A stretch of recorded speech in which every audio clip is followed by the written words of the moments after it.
ఏమే ఈడ కూర్చున్నావా? ఆవే వేలకు వేలు దావతులు చేస్తారు రోజు. నీకు మొన్న ఇచ్చిన ఒక 2000 పుట్టకసిన అయ్యా నీకు ఇయ్యేదందుకు నాకు అడగదాలకి నాకెట్లా అనిపిస్తున్నది నీకు? నువ్వు కూర్చుంటే ఒక్కొక్క నాడు 5000 10,000 దావతులు చేస్తావు, ఇంకా నీకు 2000 పుడతలేవా నాకు ఏదందుకు? ఎప్పుడు అడిగినా రేపంటావు, రేపు అడితేనేమో సాయంత్రం అంటావు, మళ్ళీ రేపు అంటావు.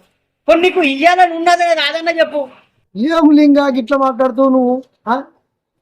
నేను నీకు పైసలు అది రుణానుబంధం రా భయ్, అది ఇప్పుడు అనేది కాదు. ఇది ఎట్లుంటుందంటే అప్పు నీకు ఇవ్వాలనుకుంటున్నది 2000 వెళ్ళా అనుకున్నావా? ఎందుకే మరా నువ్వు వస్తే చాలు, పైసలు వస్తాను జేబులు ఉంటే కానీ ఏ బుద్ధి కాకొచ్చింది. అదే నువ్వు కూర్చొని ఖర్చు పెడతావు అనుకో, 3,000 ఖర్చు పెడతారా భయ్? నేను అప్పు అనేది ఎట్టుంటో తెలుసా? నేను ఎంత అడిగినా ఇవ్వవు నువ్వు. అది గత జన్మంలో అప్పు, ఆ జన్మంలో నువ్వు నా దగ్గర ఎన్నో తీసుకుని ఉంటావు. అట్లా ఆ అప్పు నాకు ఇచ్చినావు అనమాట. అది రుణానుబంధం, అది నీకు తెలుసులేదు. అబాయినది ఏమున్నది రా భయ్? రుణానుబంధ రూపేణ పశుపత్ని సుతలాయ అన్నారు పేద మనుషులు. అంటే ఆగు మరి బాకీ ఉంటేనే వస్తుంది రా భయ్, లేకుంటే రాదు. బాకీ లేదంట. అట్లా కాదు, నువ్వు నాకు బాకీ ఉన్నావు, గత జన్మంలో బాకీ అనమాటది, ఇప్పుడు తీరుస్తున్నావు. అవునా? ఏమనుకున్నావు?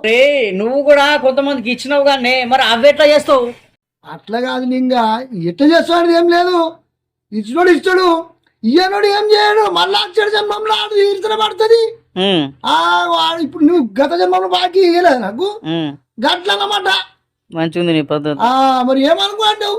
ఇక ఆదిరా, అరే లింగం పొద్దు కొట్టిందిరా, 1,000 రూపాయలు ఇంటిరా, 1,000. అంటే ఈ 1000 రూపాయల కోసం మళ్ళీ నీకు నేను వచ్చేది మళ్ళీ ఇంకన్నా అద్దురయ్యా. ఈ 2000 కూడా ఇస్తే ఇవి, లేకపోతే లేదు. నీకు పైసలు ఇచ్చుడాదు తీసుకురాదు, నీళ్ళు లేదు.